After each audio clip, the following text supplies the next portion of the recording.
For 20 years now, the Whitley Awards have pioneered effective ways of protecting wild nature by raising the profile and providing funds for outstanding conservation leaders around the world. Over the years, the Whitley Fund has awarded nearly £10 million to these champions and their teams, funding work that has made a positive difference to wildlife, the local community, and the environment that they share. The range of challenges the winners face is remarkable. Their solutions are diverse, and together, their reach is truly global.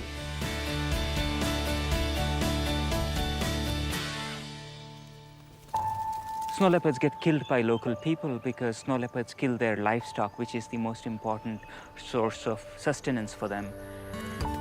We've been working not just with governments, but with local communities across large landscapes in snow leopard habitats. And in all these areas, we've been able to effect real on-ground conservation and bring down or completely curtail the extent of retribution killing of snow leopards by local people. Whitley Award winners have shown us that it is possible to achieve positive conservation results even in times of monumental change.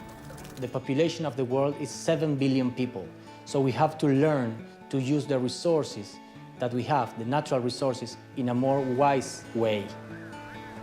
By the time I retire, maybe in 20 or 25 years' time, I want to make sure that I did my very best to secure that penguin populations are going to last for a long time, and that my kids and my grandchildren will be able to enjoy penguins in the wild as I enjoyed them when I was a kid.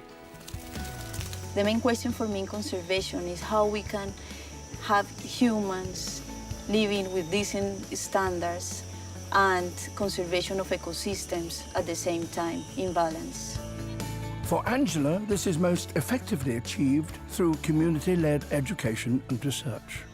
We have to improve local livelihoods, because if people have decent incomes, they have potable water that will be reflected in the conservation of their environment. The Whitley Fund for Nature is fundamentally different from many other organizations in that it invests directly in people.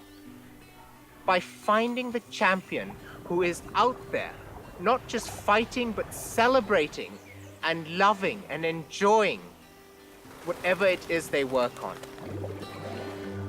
Whitley funds have gone to support all types of conservation and all types of wildlife, from the largest animal ever to have lived, the blue whale, right down to tiny bees. I'm an entomologist. I study bugs. And the Whitley Fund for Nature has supported and encouraged and allowed me to take my passion for insects and translate it into real conservation and real change in terms of farming and biodiversity appreciation, and show that they really are the little things that run the planet.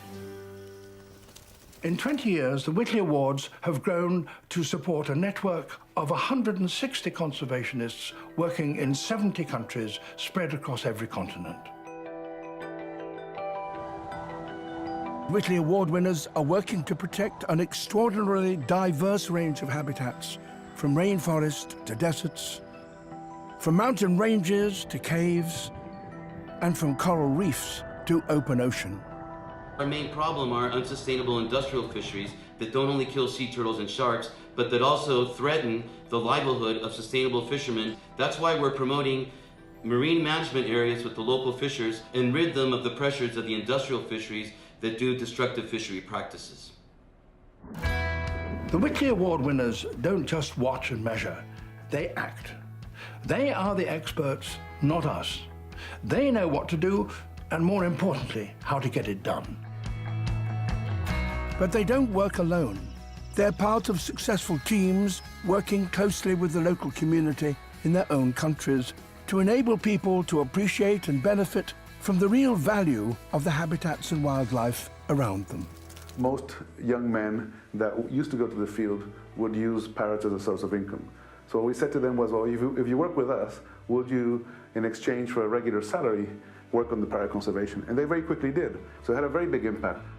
When we started working, we had 100% poaching, and over the years we brought down that to 0% on some years, on about 30% average. Population size of the yellow-shouldered parrot now has doubled, and its risk of extinction has significantly decreased.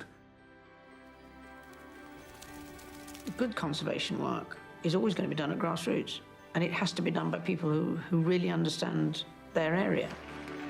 Since 1999, Her Royal Highness the Princess Royal has been the charity's patron and has seen how strong the connection has to be between winners and the often isolated communities that they work with.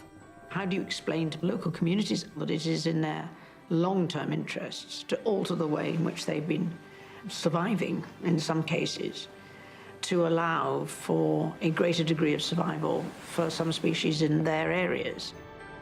That's a really difficult thing to do, and I don't think we understand just how difficult that can be. I think the really encouraging thing has been the number of winners who've been individuals who've stuck out, and they have been able to make a real difference. The Princess Royal meets every new winner as they receive their award, and has also paid visits to projects in the field to gain a deeper understanding of the issues our winners face. Going up river to see the dolphins is a wonderful thing to be able to do, but to understand how that impacts on the communities who live on that river and the value of having those dolphins in your river, as well as the fish, that's when you really understand what an impact it makes, because the alternatives are not great. Over 20 years, the awards have striven to lift the profiles of the conservation leaders and their teams working on the front line to international attention.